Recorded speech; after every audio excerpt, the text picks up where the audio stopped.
ഖത്തറിൽ ഊർജ്ജ കേന്ദ്രങ്ങൾ ലക്ഷ്യമിട്ട് ഇറാന്റെ ഡ്രോൺ ആക്രമണം. വ്യവസായ നഗരമായ റാസ് ലഫാനിലും മിസൈദിലുമാണ് ആക്രമണങ്ങൾ ഉണ്ടായത്.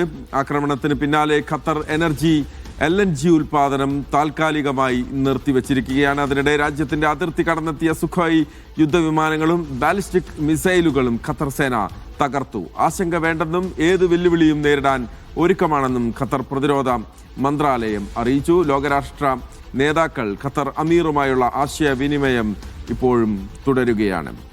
അബ്ബാസ് മുഹമ്മദ് ചേരുകയാണ് ഖത്തറിൽ നിന്ന് ഏറ്റവും പുതിയ വിവരങ്ങളുമായി. അബ്ബാസ്, കഴിഞ്ഞ ദിവസങ്ങളിൽ ഒരു പക്ഷേ അമേരിക്കയുടെ സൈനിക താവളത്തിന് നേരെയുള്ള, അവിടുത്തെ സൈനിക ബേസിന് നേരെയുള്ള ആക്രമണം അതൊരു പക്ഷേ മറ്റിടങ്ങളിലേക്കും ചെറിയ തോതിലൊക്കെ വന്നു എന്നുള്ളതായിരുന്നു ഖത്തറിൽ നിന്നുള്ള വാർത്തകൾ. പക്ഷേ ഇന്നതല്ല സ്ഥിതി. അവിടെയും ഊർജ സംഭരണ കേന്ദ്രങ്ങളെ, എനർജി കേന്ദ്രങ്ങളെ ലക്ഷ്യമിട്ടുള്ള ഇറാന്റെ ഡ്രോണുകൾ പറന്നിറങ്ങുന്നത് അതെത്രമാത്രം വലിയ സങ്കീർണമായ ഒരു സാഹചര്യമാണ് ഖത്തറിൽ സൃഷ്ടിച്ചിരിക്കുന്നത്.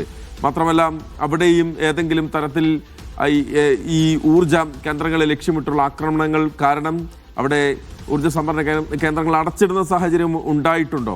ഇന്ന് നടത്തിയ ഒരു ആക്രമണത്തിൽ നമുക്ക് ഈ ഒരു ഘട്ടത്തെ വിശേഷിപ്പിക്കാൻ പറ്റുന്നത് ഒരു ആക്രമണത്തിൻ്റെ ഷിഫ്റ്റ് മാറി എന്നുള്ളതാണ്. കാരണം ഇന്നേ വരെയുള്ള ആക്രമണം അൽ ഉദൈദ് എയർബേസ് അഥവാ ഖത്തറിൽ സ്ഥിതി ചെയ്യുന്ന US-ന്റെ വ്യോമത്താവളമായ അൽ ഉദൈദ് എയർബേസ് ലക്ഷ്യമിട്ടായിരുന്നു ഇറാൻ അതിൻ്റെ ആക്രമണങ്ങൾ, അതിൻ്റെ ബാലിസ്റ്റിക് മിസൈൽ ആക്രമണങ്ങൾ ഇതുവരെ നടത്തിയിരുന്നത്. ഇന്ന് രാവിലെയും ഇന്ന് രാവിലെ 8 മണിയോടുകൂടിയും ഇങ്ങനെ ഒരു ആക്രമണം നടന്നിരുന്നു. ഏകദേശം 1/2 ഡസനോളം ആകാശത്ത് നിന്ന് ഇതിൻ്റെ ഇൻ്റർസെപ്റ്റ് ചെയ്യുന്ന ശബ്ദങ്ങൾ നമ്മൾ കേട്ടതാണ്. അതിനുശേഷമാണ് വളരെ പ്രധാനപ്പെട്ട ഒരു ആക്രമണം ഖത്തറിൽ റിപ്പോർട്ട് ചെയ്യുന്നത്. ഇത് ഖത്തറിലെ ഊർജ്ജ മേഖലയുമായി ബന്ധപ്പെട്ട ഇടങ്ങളിലേക്കായിരുന്നു എന്നുള്ളതാണ്. ഇടങ്ങളിലേക്കായിരുന്നു, അഥവാ റാസ് ലഫാനിലെയും അതേപോലെ മിസൈദ്, ഇത് രണ്ട് ഇൻഡസ്ട്രിയൽ സിറ്റികളാണ് ഖത്തറിലെ. ഈ ഇൻഡസ്ട്രിയൽ സിറ്റികളിലെ രണ്ട് കേന്ദ്രങ്ങളിലേക്ക്, ഒന്ന് മിസൈദിലെ എനർജി ഫെസിലിറ്റിയിലുള്ള ഒരു വെള്ളം സംഭരിക്കുന്ന ഒരു സ്ഥലത്തേക്ക്, വെള്ള സംഭരണ ശാലയിലേക്ക്, അതേപോലെ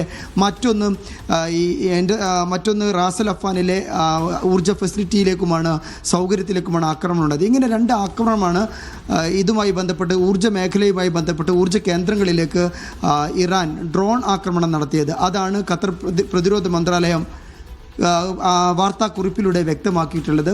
ഇത് ഖത്തറിൻ്റെ പ്രതിരോധ മന്ത്രാലയം തന്നെ ഔദ്യോഗികമായി പുറത്തിറക്കിയ വാർത്താക്കുറിപ്പാണ് എന്നുകൂടി നമ്മൾ മനസ്സിലാക്കണം.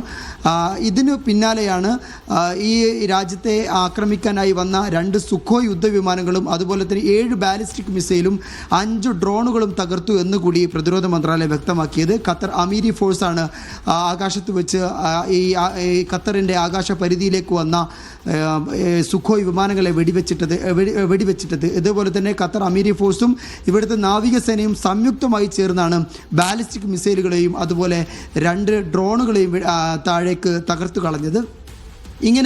ഇങ്ങനെയുള്ള 3 പ്രധാനപ്പെട്ട സംഭവങ്ങളാണ് ഇന്നുണ്ടായത്. ഒന്ന്, ആദ്യഘട്ടത്തിൽ അൽ ഉദൈദ് ബേസ് ചെയ്തിട്ടുള്ള ആക്രമണത്തെ ഇൻ്റർസെപ്റ്റ് ചെയ്യുന്നു. രണ്ടാമത് ഊർജ്ജ കേന്ദ്രങ്ങളിലേക്ക് ആക്രമണം ഉണ്ടാകുന്നു, അത് ചെറിയ തോതിൽ ഹിറ്റ് ചെയ്യുന്നു. മൂന്നാമത് ഖത്തർ അമീരി സേനയും വ്യോമസേനയും അതുപോലെ ഖത്തർ നാവികസേനയും ചേർന്ന് ഇങ്ങോട്ട് വന്ന സുഖോയ് യുദ്ധവിമാനങ്ങളെയും അതുപോലെ ബാലിസ്റ്റിക് മിസൈലുകളെയും തകർത്തു കളയുന്നു. ഇതാണ് പ്രധാനപ്പെട്ട അപ്ഡേറ്റ് എന്ന് പറയുന്നത്.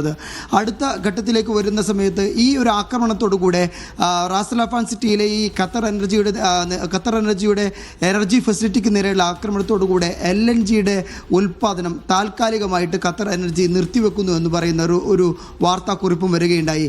ഇത് ആഗോളതലത്തിൽ തന്നെ വളരെ പ്രത്യാഘാതം ഉണ്ടാക്കാവുന്ന ഒരു തീരുമാനമാണ് എന്ന് നമുക്ക് പറയാതെ വയ്യ. അത് എത്ര സമയത്തേക്കാണ് എന്ന് നമുക്ക് നിശ്ചയമില്ല. അതുമായി ബന്ധപ്പെട്ട കൂടുതൽ വിശദീകരണ കുറിപ്പുകൾ ഖത്തർ എനർജി ഇറക്കുമെന്നാണ് നമ്മൾ മനസ്സിലാക്കുന്നത്. അത് നമ്മൾ കാത്തിരിക്കുക കൂടിയാണ്. ഏതായാലും താൽക്കാലികമായി ഇവിടുത്തെ പ്രൊഡക്ഷൻ ഹാൾട്ട് ചെയ്തിട്ടുണ്ടെന്നുള്ളതാണ്. അഥവാ ഇത് വരും ഈ പ്രൊഡക്ഷൻ ഹാൾട്ട് ചെയ്യുമ്പോൾ ഈ ആഗോളതലത്തിലെ തന്നെ ഈ ഊർജ്ജ മേഖലയുടെ ഒരു സെക്യൂരിറ്റി എന്ന് പറയുന്നത് ഖത്തർ അടക്കമുള്ള രാജ്യങ്ങളാണ്. ഈ LNG എന്ന് പറയുന്ന ലിക്വിഫൈഡ് നാച്ചുറൽ ഗ്യാസിൻ്റെ ഏറ്റവും വലിയ പ്രൊഡക്ഷൻ നടക്കുന്നതും കയറ്റുമതി നടക്കുന്നതും ഈ രാജ്യത്തിലാണ്. ഇന്ത്യ അടക്കമുള്ള രാജ്യങ്ങളിലേക്ക് വളരെ വലിയ കയറ്റുമതിയാണ് ഇവിടെ നടത്തിക്കൊണ്ടിരിക്കുന്നത്. 2024-25 സാമ്പത്തിക വർഷത്തിലെ ഒരു കണക്ക് പ്രകാരം 11 ബില്യൺ മെട്രിക് ടണ്ണിലേറെ LNG ആണ് ഇവിടെ നിന്ന് കയറ്റുമതി ചെയ്യുന്നത്. ഇതുപോലെ തന്നെ ഈ അടുത്താണ് കഴിഞ്ഞ 2025 ഒക്ടോബറിലാണ് ഗുജറാത്ത് പെട്രോളിയം കോർപ്പറേഷനും അടക്കമുള്ള ഇന്ത്യൻ സ്ഥാപനങ്ങളുമായി ഖത്തർ എനർജി ദീർഘകാല കരാറിൽ ഏകദേശം 20 വർഷത്തോളമൊക്കെ നീണ്ടു നിൽക്കുന്ന കരാറിൽ ഒപ്പുവെക്കുന്നത്. ഇങ്ങനെ ഇവിടെ ഇതിൻ്റെ പ്രൊഡക്ഷൻ ഹാൾട്ട് ചെയ്യുക, താൽക്കാലികമായി നിർത്തുക എന്ന് പറയുന്ന ഒരു ഘട്ടത്തിൽ പോലും ഈ ഒരു സാഹചര്യം ഉണ്ടായാൽ പോലും അത് ഇന്ത്യ അടക്കമുള്ള അഥവാ നമ്മളെയൊക്കെ കൂടി കേരളത്തിലുള്ള ആളുകളെ കൂടി വളരെയധികം ബാധിക്കുന്ന വിഷയമാണ് എന്നുകൂടി നമ്മൾ ഓർത്തിരിക്കേണ്ടതുണ്ട്. അതോടുകൂടെ തന്നെയാണ് ഹോർമുസ് കടലിടുക്കുമായി ബന്ധപ്പെട്ട നിലവിലുള്ള അനിശ്ചിതത്വങ്ങളുള്ളത്.